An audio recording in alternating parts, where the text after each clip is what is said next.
You see what it is? Your boy Stingray Cool here. Man, I was gonna do this tomorrow, but I gotta do it today, man. I don't get y'all more word. I was gonna do some Black History content, and I was gonna do some content on Booker T. Washington. So, I couldn't sleep tonight unless I did this, cause this gotta be done, and this be the last of this specific half. Then until I come up with some more Black History content. Here we go, Bizoy. It's the man, the myth, the legend, Booker T. Washington. Bookie, Booker Taliaferro Washington was born April 5th, 1856, and well, I ain't gonna say died. I'm gonna say passed on. He passed on November 14th, 1915. Was an American educator, archer, orator, and advisor to several presidents in the United States between 1890 and 1915. Washington was the dominant leader of the African American community and of the contemporary black elite. Washington was from the last generation of black American leaders born into slavery and became the leading voice of former slaves and their descendants. They were newly oppressed in the South by the disenfranchisement and the Jim Crow discriminatory laws enacted in the post-Reconstruction Southern states in the late 19th and early 20th centuries. He was born in Ford. He was born in Haley's Ford, Virginia. He passed on in Tuskegee, Alabama. His resting place is Tuskegee University. Sister, you get it. How do you say it? But alma mater, Hampton Normal and Agricultural Institute, Wayland Seminary. Occupation, educator, author, African American civil rights leader. Political party, Republican. I didn't know that. His spouses, Fanny and Smith from 1882 to 1884, in the, to her death. Well, yeah, passing on. Olivia A. Davidson, 1886 to 1889. Margaret Murray, 1893 to 1915. He had three children. Washington was a key prominent in the African American business and one of the founders of the National Negro Business League. His base was the Tuskegee Institute, a normal school, later a historical black college in Tuskegee, Alabama, at which he served as principal.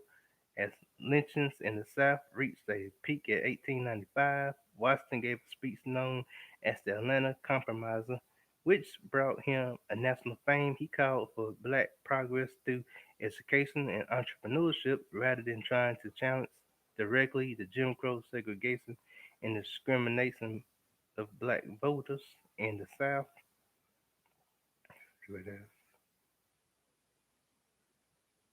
It's over. In Washington, in 1856, Washington was born into slavery in Virginia as the son of Jane, an African American slave.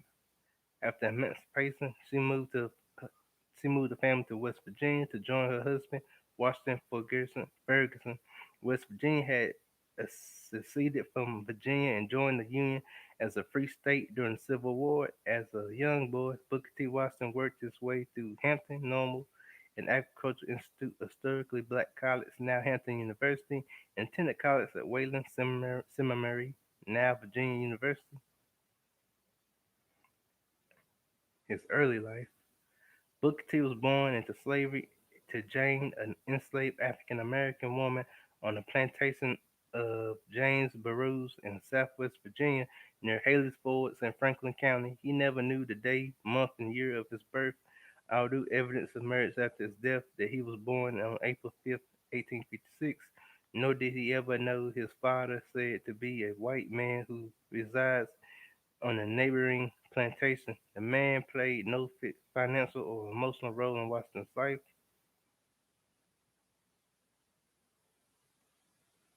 Washington worked as a salt furnace and coal mines in West Virginia for several years to earn money. He made his way east to Hampton Institute, a school established in Virginia to educate freedmen and their descendants, where he also worked to pay for his studies. He later attended Wayland Seminar in Washington, D.C. In 1881, the Hampton Institute president Samuel C. Armstrong recommended Washington, then aged 25, to become the first leader of the Tuskegee Normal and Industrial Institute, later Tuskegee Institute now, Tuskegee University, the new normal school teacher college in Alabama. The new school opened on July 4th, 1881, initially using a room donated by Butler Chapel AME Zion Church.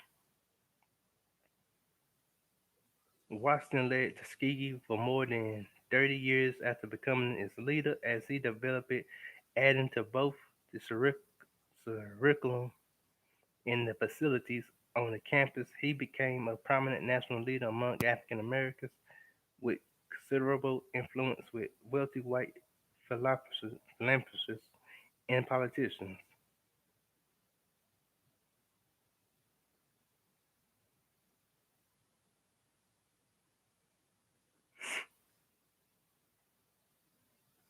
Washington was married 3 times. In his autobiography, Up from Slavery, he gave all three of his wives credit for their contributions at Tuskegee. His first wife, Fannie Ann Smith, was from Maiden, West Virginia, the same Kawana River town where Washington was lived from age 9 to 16. In 1885, widower Washington married again Olive Olivia A. Davidson, 1854 to 1889, born free in Virginia to a free woman of color and a father who had been freed from slavery. She moved with her family to the free state of Ohio, where she later attended common schools. Davidson later studied at Hampton Institute and went north to study at the Massachusetts State Normal School at Framingham. In 1893, Washington married Margaret James Murray. She was from Mississippi and had graduated from Fisk University, a historically black college. They had no children together, but she helped rear Washington's 3 children. Murray outlived Washington and died in 1925.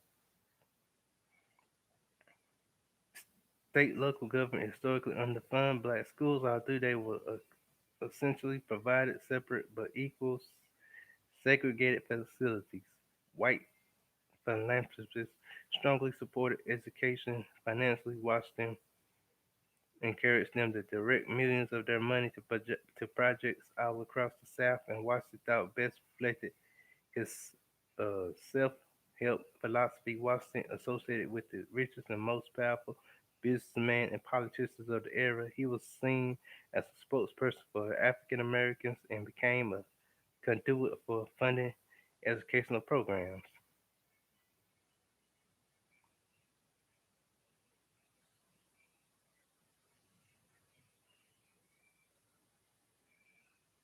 Washington's first daughter by Fanny Porter Marshall Washington, 1883 to 1978, was a trained planner who married Tuskegee educator and architect William Sidney Pittman in 1900. They had 3 children. Pittman, this is daughters. I'm assuming he had more daughters, but yeah, I ain't gonna read the rest. Faced difficulties in his practice, his wife built her musical profession. After assaulting her daughters, Fanny admits the argument. Porter took Fanny and left Pittman. She resettled at Tuskegee and was moved from facility in 1939. And that's the story of, oh, let's tell a couple of his works. No Future of the American Negro in 1899, Up from Slavery in 1901, Character Builder 1902, Working with the Hands 1904, Tuskegee and Its People, Editor 1905, Frederick Douglass 1906, online, The Negro in the South. The Negro in the South with W.E.B. Du Bois, 1907, and that's the story of Booker T. Washington.